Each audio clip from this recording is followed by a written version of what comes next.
Hello everyone, welcome back to the channel. Assessment year 25-26 की ITR file करते समय property से रिलेटेड ट्रांजेक्शन्स को आईटीआर में दिखाना अब कंपलसरी हो चुका है।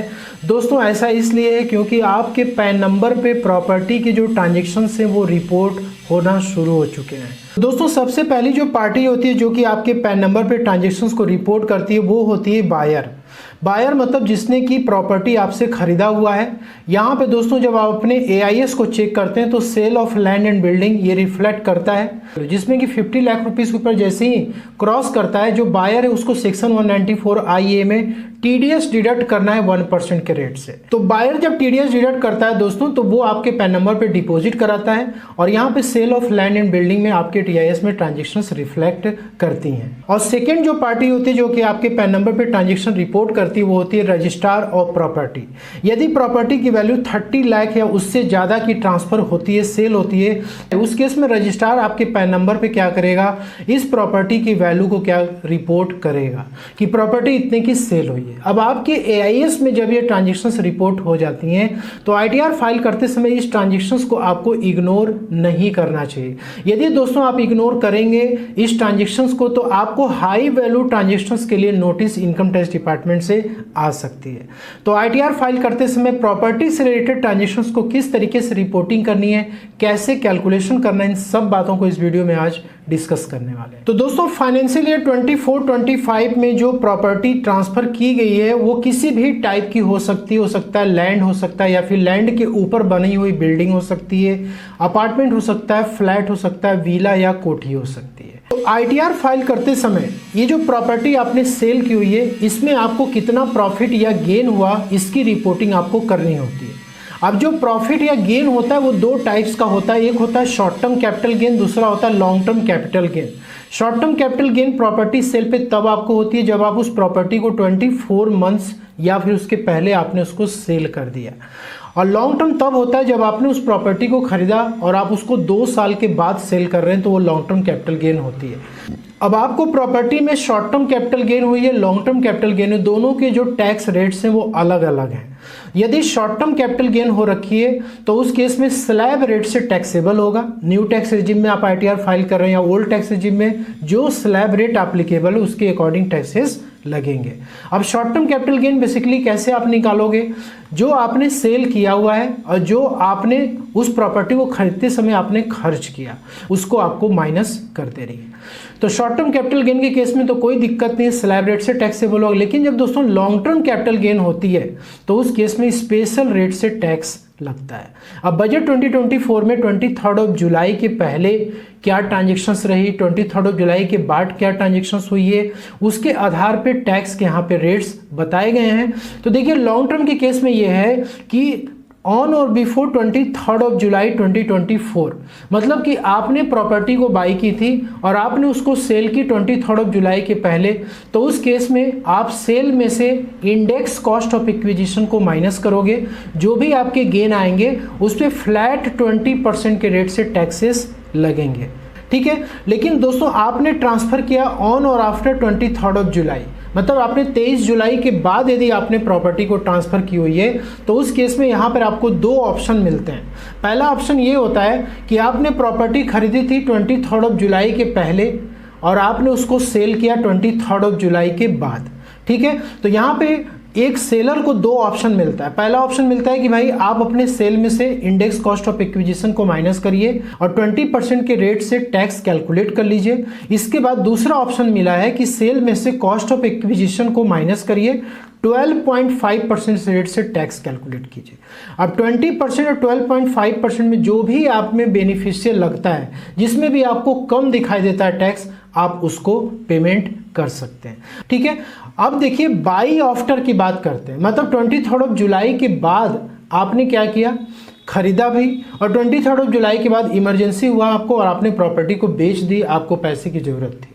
तो उस केस में क्या है कि आपको ये जो बेनिफिट मिल रही ये नहीं मिलेगी, आपको सिर्फ सेल में से कॉस्ट ऑफ एक्विजिशन माइनस करना है और सिंपली 12.5% के रेट से टैक्सेस का पेमेंट करना है। तो लॉन्ग टर्म कैपिटल गेन के केस में एक प्रैक्टिकल सिनारियो लेते हैं। जैसे मान लीजिए कि यहाँ पे डेट ऑफ एक्विजिशन है प्रॉपर्टी का, मतलब आपने प्रॉपर्टी कब बाई करी उसका डेट यहाँ पे ले लिया गया। कॉस्ट ऑफ एक्विजिशन उस प्रॉपर्टी को कितने में बाई की गई वो यहाँ पे ले लिया गया। अब इस कॉस्ट में देखिए जो बाइंग कॉस्ट है, जितने में प्रॉपर्टी आपने रजिस्टर कराई उसकी कॉस्ट प्लस रजिस्ट्री की फीस, वकील के चार्जेस, इसके बाद स्टैम्प ड्यूटी, सब इसमें जुड़ा हुआ है।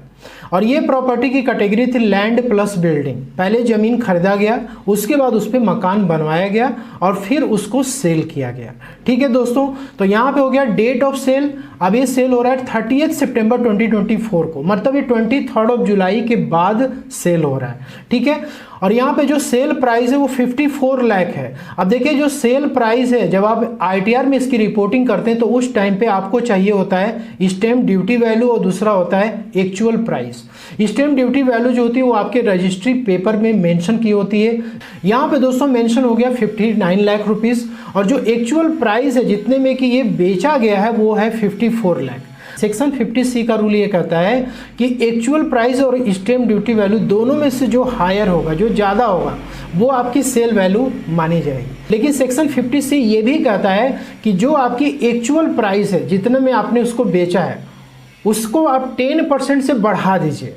यदि आपका स्टैम्प ड्यूटी वैल्यू उस 10% के अंदर आता है तो उस केस में स्टैम्प ड्यूटी वैल्यू आपको नहीं लेनी है, आपको लेनी है एक्चुअल प्राइस। तो यहाँ पर क्या हुआ, 54 लाख का 10% कितना होता है, लगभग 59,40,000 आता है। यहाँ स्टैम्प ड्यूटी वैल्यू कितनी आई, 59 लाख आई। तो यहाँ पे हम क्या करेंगे, 54 लाख सेल वैल्यू को कंसीडर करेंगे। ठीक है, यहाँ पे आ गया 54 लाख। अब देखिए जो बायर है, अब वो 1% के रेट से TDS डिडक्ट करेगा, जो कि आपने अभी AIS में चेक किया कि 50 लाख रुपीस के ऊपर या 50 लाख तक जो संपत्ति सेल हुई है तो उसमें 1% का TDS वो काटेगा, तो 54,000 वो डिपॉजिट करेगा। अब दोस्तों क्या हुआ कि सेल करने के बाद एक न्यू प्रॉपर्टी परचेस की जाती है 20 सितंबर 2024 को। ये प्रॉपर्टी की टाइप क्या है, लैंड है, मतलब जमीन खरीदा गया है, कोई मकान उकान नहीं खरीदा गया। ठीक है, कॉस्ट ऑफ न्यू प्रॉपर्टी, अब प्रॉपर्टी की जो कॉस्ट है वो है 24,51,500। अब यहाँ पे हम कैलकुलेशन देखते हैं कि किस तरीके से long term capital gain tax का पेमेंट करना पड़ेगा। तो कैलकुलेशन के लिए हमें क्या करना है, एक तो इंडेक्सेशन की भी बेनिफिट लेनी है और दूसरी हमें विदाउट इंडेक्सेशन की भी बेनिफिट लेकर कैलकुलेशन करना है। तो इंडेक्सेशन बेनिफिट के लिए चाहिए cost inflation index financial year 14-15 का, क्योंकि जब प्रॉपर्टी आपने खरीदी तो उस टाइम का कॉस्ट इन्फ्लेशन इंडेक्स क्या था, और जब आपने जिस फाइनेंशियल ईयर में सेल किए उसका कॉस्ट इन्फ्लेशन इंडेक्स क्या है। तो यहाँ पे दोस्तों दोनों का कॉस्ट इन्फ्लेशन इंडेक्स आ गया। सबसे पहले कैलकुलेशन हम करेंगे विदाउट इंडेक्सेशन। 54 लाख की यहाँ पे सेल हो गई। कॉस्ट ऑफ एक्विजिशन यहाँ पे निकल चुका है 17,61,020, मतलब जो फाइनेंशियल 14-15 का जो एक्चुअल कॉस्ट है परचेज का, वही कॉस्ट यहाँ पे लेना है दोस्तों। इसके बाद लॉन्ग टर्म कैपिटल गेन आ गया यहाँ पे 36,38,980 का, और टैक्स के रेट्स यहाँ पे 12.5% के रेट से लगेंगे, फ्लैट रेट। और टैक्स यहाँ पे आ रहा है 4,54,872। तो विथ इंडेक्सेशन में आप आएंगे तो सेल वैल्यू तो वही रहेगी। यहाँ पे जो इंडेक्सेशन कॉस्ट है ये बढ़ जाता है, क्योंकि ये तो आपकी एक्चुअल कॉस्ट है जो कि आपने परचेस करते समय पे की थी। जो ये आपको इंडेक्सेशन का यहाँ पे चार्ट है, इसके आधार पे कैलकुलेशन करना पड़ता है। ठीक, तो यहाँ पे कैलकुलेशन देख लेते हैं। 1761,020 इंटू 363/240 आप करोगे तो ये इंडेक्स कॉस्ट ऑफ एक्विजिशन निकल जाएगा। अब इंडेक्सेशन देने के बाद हमारी लॉन्ग टर्म कैपिटल गेन कितनी आ रही है, 27,36,457 की। आप देख सकते हो दोनों में कितना ह्यूज डिफरेंट है। अब यहाँ पे आप ये सोचोगे कि सर 36,38,000 है, इस पर टैक्स तो ज़्यादा देना होगा और इस पर कम देना होगा, लेकिन ऐसा नहीं है। 20% के रेट से इस पर टैक्स कैलकुलेट हुआ तो दोस्तों ये आ रहा है 5,47,291। यहाँ पे आपको इन दोनों टैक्सेस में गवर्नमेंट ने रिलैक्सेशन दिया हुआ है। 23 जुलाई के बाद आपने सेल किया हुआ, लेकिन आपने खरीदा हुआ 23 जुलाई के पहले, तो उस केस में आपके लिए दोनों में से जो बेनिफिशियल है उसको आप ITR में रिपोर्ट करेंगे, उसके अकॉर्डिंग टैक्स देंगे। हमने एक रेजिडेंशियल प्रॉपर्टी सेल की और उसके बाद यहाँ पे लैंड खरीद लिया, तो क्या हमें इनकम टैक्स में कोई एग्जेम्पशंस मिलेगा क्या? क्योंकि लॉन्ग टर्म कैपिटल गेन के अमाउंट बहुत ज़्यादा हैं, तो उस केस में कुछ छूट यदि मिलेगी तो आपके कैपिटल गेन टैक्स क्या हो जाएंगे, बहुत कम हो जाएंगे या जीरो भी हो सकते हैं। तो देखिए यहाँ पे प्रॉपर्टी की जो ट्रांजेक्शन होती है उसमें ध्यान ये देना है कि यदि आपने कोई भी रेजिडेंशियल प्रॉपर्टी को सेल किया हुआ है और आपने कोई भी रेजिडेंशियल प्रॉपर्टी फिर से आपने खरीद ली, जैसे होता है ना कि कोई आपने फ्लैट सेल किया, उसके बाद कोई दूसरा फ्लैट आपने खरीद लिया, 2 BHK फ्लैट था, अब आपको रिक्वायरमेंट हो गई 3 BHK फ्लैट की, ठीक है, तो उस केस में आपको सेक्शन 54 में एग्जेम्पशन मिलता है, आपको छूट मिलती है। यदि आपने सेल किया लैंड, ठीक है, आपने ज़मीन खरीदी उसको बेच दिया, अब उसके बाद आप क्या कर रहे हो, रेजिडेंशियल प्रॉपर्टी मतलब बना बनाया मकान आप खरीद रहे हो, तो उस केस में भी आपको सेक्शन 54F का एग्जेम्पशन मिलता है। लेकिन दोस्तों आपने रेजिडेंशियल प्रॉपर्टी को सेल करी और आप क्या खरीद रहे हो, लैंड खरीद रहे हो, ठीक है, तो इस केस में आपको कोई भी एग्जेम्पशन नहीं मिलेगा। अब दोस्तों ITR फाइल करते समय इसकी रिपोर्टिंग आपको कैसे करनी है, तो बेसिकली प्रॉपर्टी से रिलेटेड जो ट्रांजैक्शंस होते हैं उसको आप ITR 2 ITR 3 दोनों में ही कर सकते हैं। यहाँ पे आना है आपको कैपिटल गेन शेड्यूल में, आपको इस पर क्लिक करना है। तो सबसे पहले तो आपको शॉर्ट टर्म कैपिटल गेन कैसे रिपोर्टिंग करनी है, यदि आपने प्रॉपर्टी को 24 मंथ्स के पहले आपने खरीदा और बेचा, यहाँ पे आपको पॉइंट नंबर A वाले ऑप्शन में जाना है और यहाँ पर आपको for the sale of land and building इस पर क्लिक करना है और देन आपको एडिट बटन पे जाना है और यहाँ पर आपको इंटर करना है डेट ऑफ परचेस या फिर डेट ऑफ एक्विजिशन, ठीक है, जिस डेट को आपने प्रॉपर्टी खरीदी थी उसका डेट मेंशन करिए, किस डेट को आपने सेल किया था, ट्रांसफर किया था, उसका डेट मेंशन करिए, इसके बाद कितने में आपने बेचा था, सेल कंसिडरेशन, ठीक है, उस प्रॉपर्टी को आपने कितने में बेचा, स्टैम्प ड्यूटी वैल्यू क्या रही है उस प्रॉपर्टी की, जो कि आपके रजिस्ट्री पेपर में मेंशन होता है। देखिए यहाँ पे जो रूल मैंने आपको बताया था सेक्शन 50C का, वो यहाँ पे मेंशन किया गया है। इसके बाद दोस्तों सेल वैल्यू और स्टैम्प ड्यूटी वैल्यू रिपोर्ट करने के बाद यहाँ पे आपको मेंशन करना है cost of acquisition without indexation. Short term capital gain के केस में आपको इंडेक्सेशन की बेनिफिट नहीं मिलती है, तो यहाँ कॉस्ट मेंशन करेंगे। कॉस्ट ऑफ इंप्रूवमेंट, अब उस प्रॉपर्टी में आपने कुछ इंप्रूवमेंट वगैरह करा रखी है पिछले 2 साल के अंदर में, तो उसका कॉस्ट भी यहाँ पे मेंशन कर सकते हैं। इसके बाद expenditure Holi and exclusively in connection with the transfer, इसके बाद प्रॉपर्टी को बाई करते समय जो भी एक्सपेंसेस आपके हो रखे हैं उसका टोटल अमाउंट यहाँ पे आपको मेंशन करना है। तो यहाँ पे आपकी जो शॉर्ट टर्म कैपिटल गेन होगी ये कैलकुलेट होके आ जाएगी। अब देखिए यहाँ पे सेक्शन 54B का भी एग्जेम्पशन मिलता है। यदि कोई रूरल एग्रीकल्चरल लैंड आपने सेल की हुई है और आप रूरल एग्रीकल्चरल लैंड को फिर से आप खरीद रहे हो, तो आप यहाँ पे सेक्शन 54B में एग्जेम्पशंस भी क्लेम कर सकते हो। अब यहाँ पे देखिए इंपॉर्टेंट पॉइंट क्या है कि यदि इस प्रॉपर्टी को सेल करने की वजह से आपका सेक्शन 194IA में TDS कट चुका है, तो उस केस में जो बायर है उसका पैन या आधार मेंशन करना मैंडेटरी है। यदि एक से ज़्यादा बायर हैं तो उस केस में हर एक बायर की डिटेल्स आपको सेपरेटली मेंशन करनी है। अब इसके बाद लॉन्ग टर्म कैपिटल गेन का केस यदि है तो उसको रिपोर्ट करने के लिए आपको long term capital gain schedule में आना है और यहाँ पे आपको जो फर्स्ट पॉइंट है इस पर आपको क्लिक करना है, sale of land and building, और यहाँ पे दोस्तों एडिट पे जाना है। यहाँ पे देखिए मैंने पहले से डाटा फिल किया हुआ है इसलिए आपको दिख रहा है। तो यहाँ पे जो शीट प्रिपेयर की गई है इसके अकॉर्डिंग सारा डेटा उसमें मेंशन करना है, ठीक, किस डेट को प्रॉपर्टी खरीदी गई, किस डेट को बेची गई, कितने में सेल हुई, इसके बाद स्टैम्प ड्यूटी वैल्यू क्या थी, और यहाँ पे दोस्तों फुल वैल्यू ऑफ कंसिडरेशन क्या कंसीडर किया जा रहा है।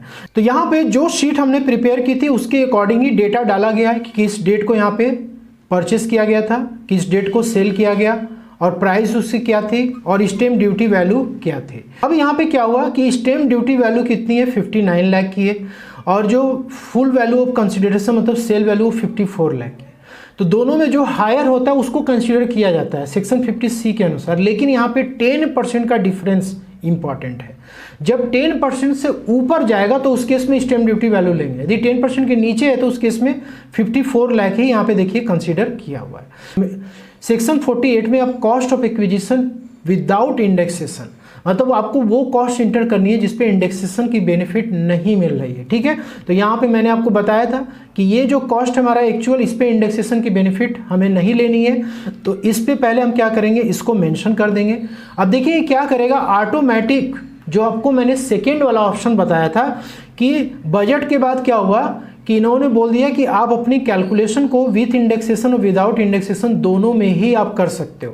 तो यहाँ पे आप देख सकते हो कि यहाँ पे 2663,543 का फिगर आ रहा है विथ इंडेक्सेशन कॉस्ट की। अब ये सिस्टम क्या करेगा, ऑटोमेटिक ये क्या करेगा, कैलकुलेट कर लेगा, आपको यहाँ पे इंटर करने की भी ज़रूरत नहीं है।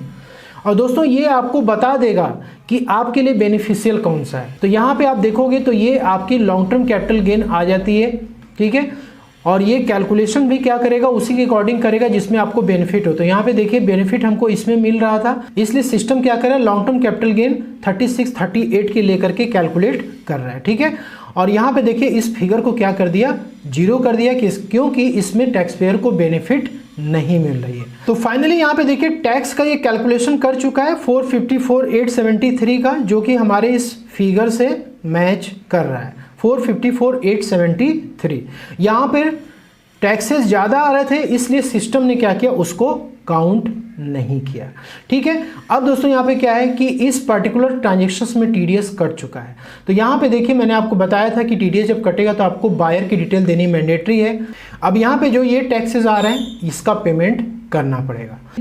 रेजिडेंशियल हाउस प्रॉपर्टी को सेल करके यदि रेजिडेंशियल हाउस प्रॉपर्टी बाय की गई है, तो यहाँ पे देखिए आपको सेक्शन 54 का एग्जेम्पशंस मिलता है, और सेक्शन 54F का है कि आपने रेजिडेंशियल हाउस प्रॉपर्टी के अलावा कोई प्रॉपर्टी आपने सेल की हुई है और आप रेजिडेंशियल हाउस प्रॉपर्टी को बाई कर रहे हैं, तो सेक्शन 54F में एग्जेम्पशंस क्लेम कर सकते। इस पर सिंपली आपको क्लिक करके एग्जेम्पशंस आप ले सकते हो।